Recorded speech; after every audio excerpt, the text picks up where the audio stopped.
Well, welcome all to my Mojo Dojo Casa House. I'm your buddy John, and you're watching Cinemaniac Reviews. You talking to me?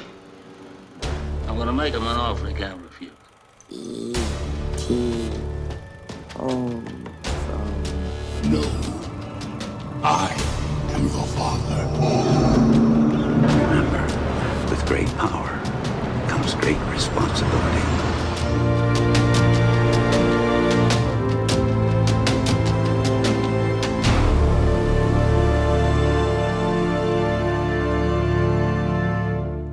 Barbie is the latest film directed by Greta Gerwig and follows the story of Barbie, who one day wakes up with an existential crisis and begins to question her own existence, so she journeys out into the real world for answers. So starting off with the strengths of this film, I really feel like Margot Robbie as Barbie and Ryan Gosling as Ken worked really well for me. I feel like they were perfect casting choices, along with everyone else that was cast as, Barbie number 2, 3, 4, 5, 6, 7, 8, and all the other Kens, as well as Alan. Alan, played by Michael Cera. I loved every scene that he was in. I ate it up, and really, it was my favorite part of the film. Was whenever they kept to the events in Barbie Land. Everything that occurred there from the beginning, middle, and end, I found myself enjoying the most. Some of my concerns of the film, though, really didn't pick up until the second and third act, where we see a lot of the real world interactions, as well as the company of Mattel.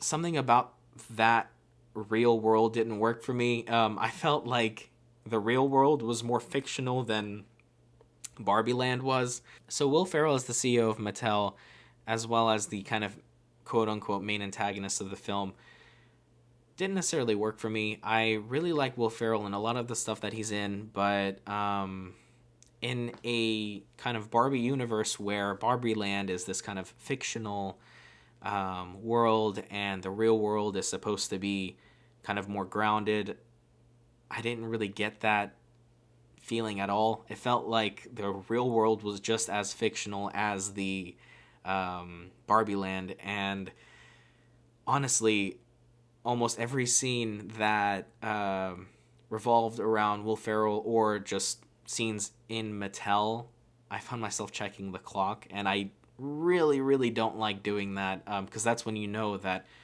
maybe a scene's dragging on a bit longer than it needs to, or you needed to shave off a little bit of the film to kind of make it work a bit better. And after I finished watching the movie, I can honestly say that it does feel like it does drag a bit towards the end of the second act, beginning of the third act, and it could have gone for maybe 20 to 30 minutes shorter, just to keep up the pace, because it takes a lot out of you, and that kind of rolls me towards the comedy in this film. I thought it was really funny starting out. The first act was hilarious. Of course, there's going to be plenty of social commentary in this film. You're watching a Barbie movie, so get over it. But I thought that some of the jokes that were used in the very beginning started getting a little too repetitive, and because the film started feeling really dragged out, I was over the jokes by the end, and by the time the movie was over, I just got up off my chair and just jetted out of the theater because I wasn't as invested. I apologize because I don't remember the names of the actresses, but the mother and daughter in the film worked for me in the beginning, but again, like I mentioned before, with the real world feeling very fictional, there were some choices that the mother does during the film that just kind of, I found myself kind of scoffing at, like come on, really? Like, again, you have to really suspend your disbelief for a hot moment with some of the stuff that happens in the real world. Now, it would be wrong of me if I didn't address the musical numbers in the film and the different songs that were used, which there were a lot more than I thought that there was going to be in this movie. They kind of worked. They worked for me. I enjoyed some of the songs were catchy enough to where I can see a lot of people playing them later on. Definitely one of the musical numbers by Ryan Gosling still sticks to me a day after the movie, and it's kind of replaying in the back of my head